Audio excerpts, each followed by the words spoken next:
Shalom Bapak Ibu, Saudara-saudari yang dikasihi dan mengasihi Tuhan. Kita bersyukur hari ini Tuhan memberkati kita. Mari kita datang kepadanya. Tuhan, terima kasih kami datang kembali kepadamu. Kami mengucap syukur untuk kasih setiamu. Bersyukur untuk hari yang boleh Engkau berikan. Kami sebentar akan membaca merenungkan firman-Mu. Berfirmanlah dan biarlah kami mengerti apa yang menjadi kehendak-Mu di dalam hidup kami. Kami berdoa dalam nama Tuhan Yesus Kristus. Haleluya. Amin. Bapak Ibu Saudara yang dikasihi dan mengasihi Tuhan, ayat firman Tuhan yang akan kita baca hari ini terambil dari Yeremia pasal yang ke-49, ayat yang pertama hingga ayatnya yang ke-22. Pada bagian ini saya akan membacakan satu ayat, yaitu di ayatnya yang keempat.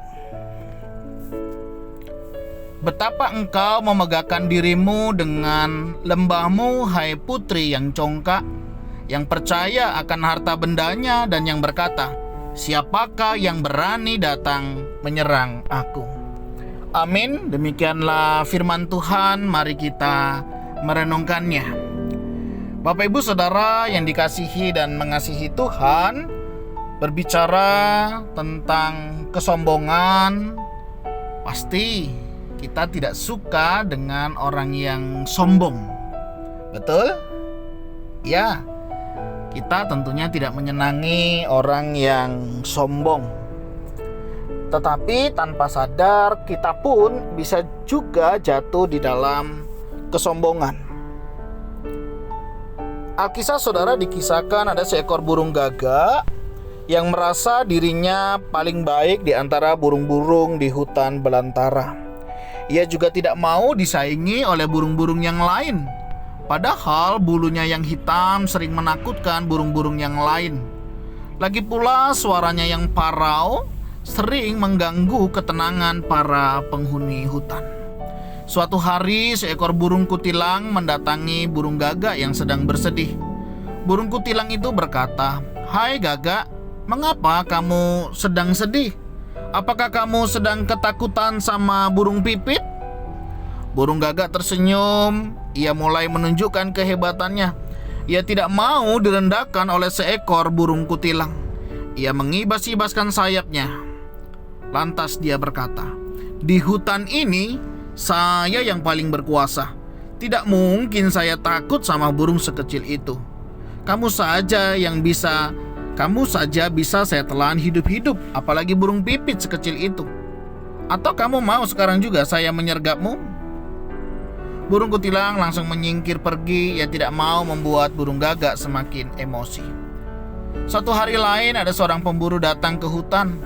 Gagak menghasutnya untuk memanah si kutilang dengan menawarkan bulunya sebagai anak panah.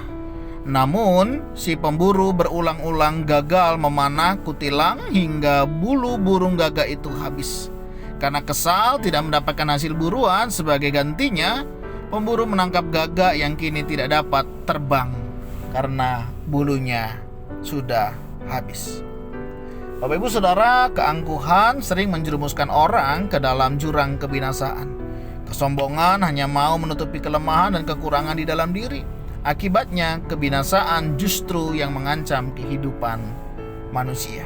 Orang yang sombong akan segera terbuka kekurangan dan kelemahannya. Ketika kita membaca bagian firman Tuhan di dalam kitab Yeremia pasal yang ke-49, jelas sekali Saudara bagaimana ada dua bangsa yang juga sombong, yaitu Amon dan Edom. Mereka adalah dua bangsa yang berkerabat dengan bangsa Israel. Kedua bangsa ini mendapat hukuman Tuhan.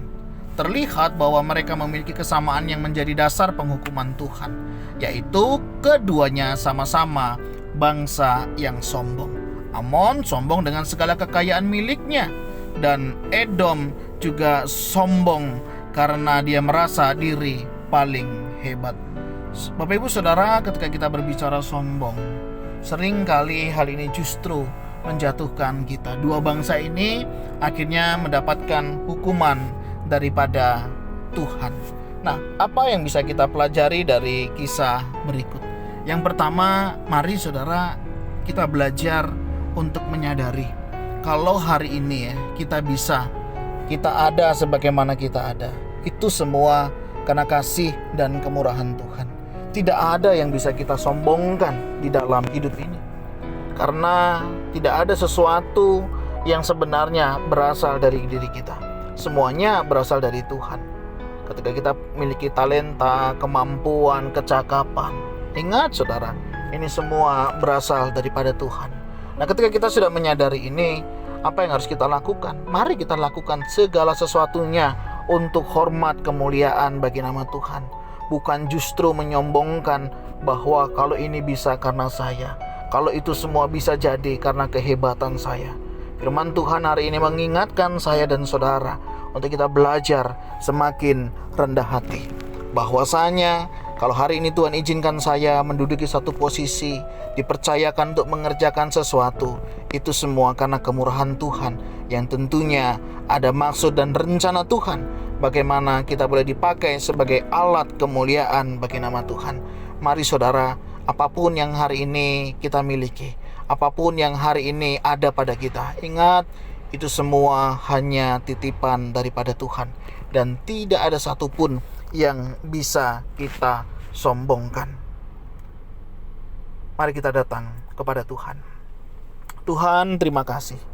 Kami bersyukur Engkau boleh mengingatkan kami bahwa apapun yang ada pada kami, itu semua adalah titipan. Ajar kami mensyukuri setiap apa yang Kau berikan dengan hidup lebih bertanggung jawab. Jauhkan kami dari sifat sombong, merasa diri paling hebat, diri paling mampu, dan kami bisa mengerjakan segala sesuatunya. Tuhan, jaga hati kami, jaga pikiran kami, dan ingatkan kami, kalau kami bisa, itu semua karena kasih dan kemurahan-Mu. Terima kasih ya Tuhan. Ini doa seru kami naikkan di dalam nama Tuhan Yesus Kristus. Haleluya. Amin. Bapak Ibu Saudara, demikian renungan kita hari ini. Mari kiranya setiap kita dipakai sebagai alat Tuhan, dan kita memberikan segala hormat kemuliaan bagi nama Tuhan saja. Tuhan Yesus memberkati kita. Shalom.